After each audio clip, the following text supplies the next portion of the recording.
बिस्मिल्लाहिर्रहमानिर्रहीम। अस्सलाम वालेकुम वरहमतुल्लाहि वबरकातुहू। मैंने अक्सर सुना है कि लोग कहते हैं ये कानून होना चाहिए, वो कानून होना चाहिए, ज़िंदगी के लिए ये ज़ाब्ते होने चाहिए, ये कायदे होने चाहिए। मुझे अफसोस होता है इस बात पे, ख़ासकर जब मुसलमान ये बात करता है। तो मुसलमान को मुआशरती ज़िंदगी गुजारने के लिए आज से 1450 साल पहले सब कुछ दे दिया गया। इंसानों के बनाए हुए कायदे कवानीन का इंतज़ार नहीं करना चाहिए। कुरान आपके पास है, हदीस आपके पास है, सब हलाल व हराम की तमीज़ आपको दी, कानून ताज़ीरात उसके अंदर बयान कर दिए गए। अब इसकी मज़ीद तशरीह हो सकती है।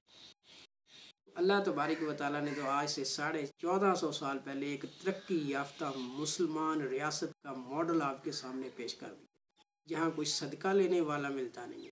आज हमारी हालत ऐसी हो गई है कि हम ना सिर्फ सारी दुनिया से मांग रहे हैं, बल्कि हम कर्ज लेके जो है ना वो अपने मुल्क को चला।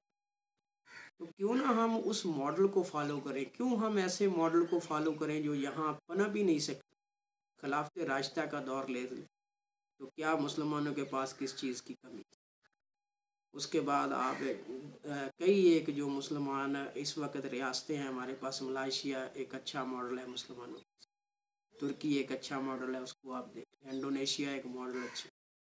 तो क्या हम क्यों जो है ना वो उनको फॉलो नहीं कर सकते। क्या हम इसी तरह जो है ना वो लोगों को जो है ना वो कसम पोसी में मरने देंगे, उनको ऐसे ही जो है ना वो भूखों मरने देंगे, उनकी ख्वाहिशात का ऐसे ही कत्ल करेंगे, हम उनके ख्वाबों को ऐसे ही तबाह बर्बाद करते रहें।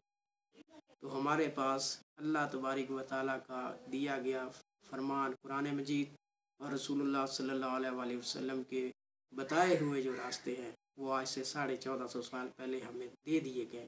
तो हमें किसी कानून का इंतज़ार नहीं करना चाहिए, किसी कायदे का इंतज़ार नहीं करना चाहिए, किसी को अपना कानून बना के आगे चले। तो इसमें ना सिर्फ दीनी जो है ना वो दुनियावी कामयाबी है, बल्कि इसके अंदर हमारी उखरवी कामयाबी और इज़्ज़त भी रखी हुई।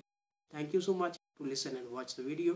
Please subscribe my channel if you like it, comment on it and share with your friends.